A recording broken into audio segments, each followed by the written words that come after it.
देख रहे हैं पंच न्यूज एनसीआर और मैं हूं आपके साथ मानवी ठाकुर। शुरुआत करते हैं आज की खास खबरों से। अधिक अपडेट्स के लिए बने रहिए पंच न्यूज एनसीआर के साथ। चैनल को लाइक, शेयर, सब्सक्राइब करें और बेल आइकन दबाना बिल्कुल न भूलें। बीजेपी प्रवक्ता संबित पात्रा ने कहा कि बड़े दुख के साथ मैं इस प्रेस कॉन्फ्रेंस को संबोधित कर रहा हूं। आज भाषा की मर्यादा को तार तार करते हुए प्रधानमंत्री जी और उनकी स्वर्गवासी मां के लिए जिस कटुतापूर्ण, अश्लीलतापूर्ण भाषा का प्रयोग किया गया है, उसके लिए आज उस पार्टी को शर्मसार होना चाहिए जो अपने आप को भारतीय स्वतंत्रता संग्राम से जोड़ती है।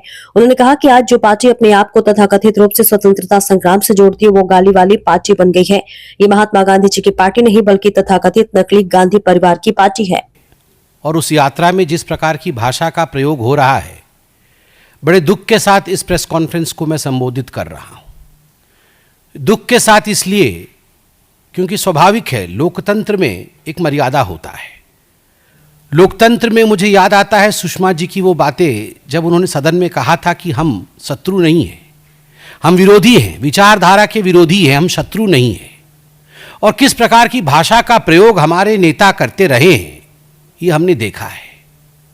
और आज जब भाषा की मर्यादा तार तार हो रही है, आज जब माननीय प्रधानमंत्री जी और प्रधानमंत्री जी की 100 वर्ष की मां जो आज हमारे बीच में नहीं है, जिनका लगभग 100 वर्ष की आयु में स्वर्गारोहण हुआ, उनके ऊपर जिस प्रकार की कटुता, जिस प्रकार की अश्लीलता और जिस प्रकार की भाषा का प्रयोग किया गया है, मुझे लगता है शर्मसार आज उस पार्टी को होना चाहिए जो पार्टी कभी अपने आप को भारत में स्वतंत्रता संग्राम से जोड़ती थी।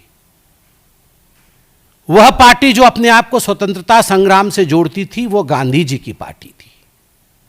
और आज जो स्वतंत्रता संग्राम से अपने आप को तथाकथित रूप से जोड़ती है मगर आज गाली वाली पार्टी बन गई है, वो महात्मा गांधी जी की पार्टी नहीं है, वह तथाकथित नकली गांधी परिवार की पार्टी है, जिनमें एक सेंस ऑफ एंटाइटलमेंट है, कूट कूट कर जिनमें अहंकार भरा हुआ है, जिनको लगता है कि भारतवर्ष उन्हीं का है।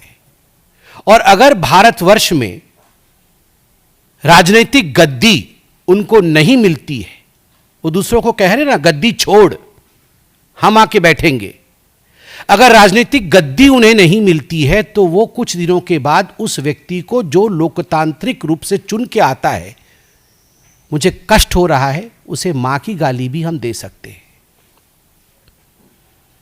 बिहार की जनता है, जहां से चाणक्य हुए, जहां से बुद्ध हुए, जहां से भाषा की प्रवाह बही है, जहां से ज्ञान और संस्कृति की प्रवाह बही है, वह बिहार की जनता इस प्रकार की भाषा को देख रही है, उसे परख रही है और उसका जवाब भी देगी।